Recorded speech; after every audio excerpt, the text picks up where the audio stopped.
Is that him? Talk to me!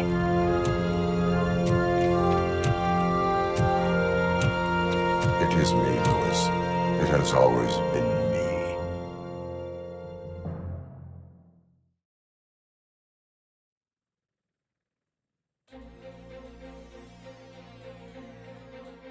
Another week passed since the OCP's magnificent giant has fallen.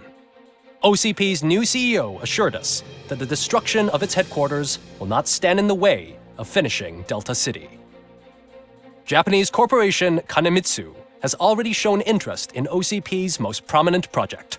We at Media Break welcome them with open arms. Delta City, yokoso! From the City of Wonders, we're back to Detroit.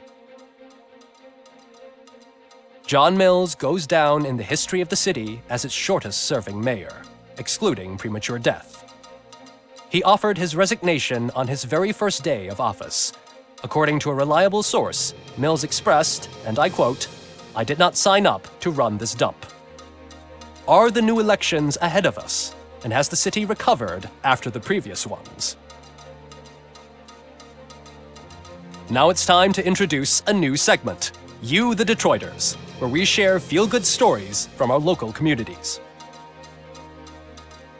Disgraced Senator Farrell took hostages at the local theater and called for his reinstatement.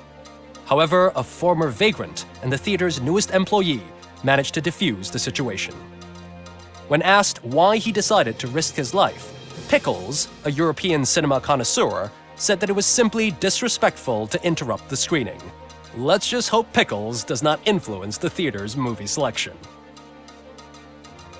Next up, Sunblock 5000 model nearly torn to pieces by an ED 209 after not adhering to the 209's instructions. The dispute over a parking space could have turned deadly if it wasn't for Dr. Olivia Blanche, a seasoned psychologist who managed to keep a cool head during the 209's intervention. Dr. Blanche's new book, Coping with Loss, is said to be of value to both people and machines alike.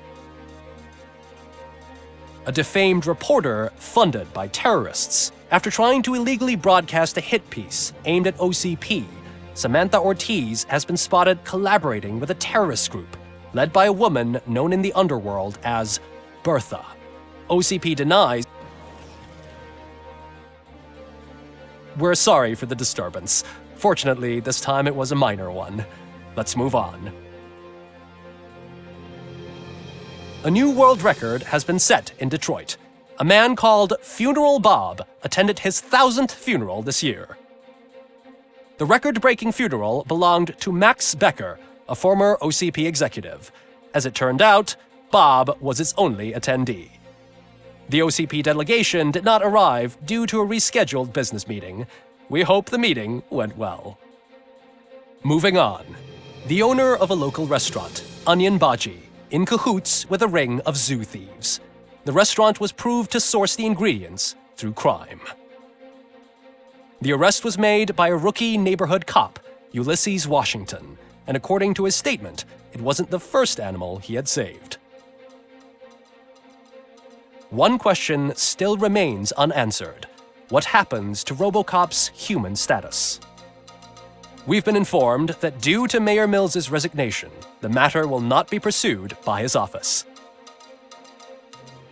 RoboCop's efforts have prompted a public conversation. I hope OCP doesn't take him off the street. Who will protect us then? Ah! It's RoboCop! Robo, I love you! Reaper, skeleton speaker, pure pandemonium. To many more years on the force, RoboCop.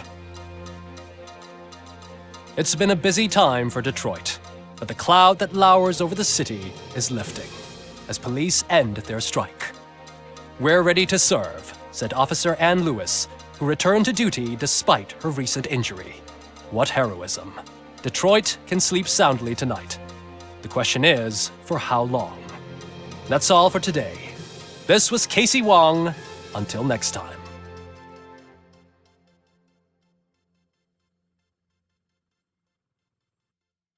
Bye.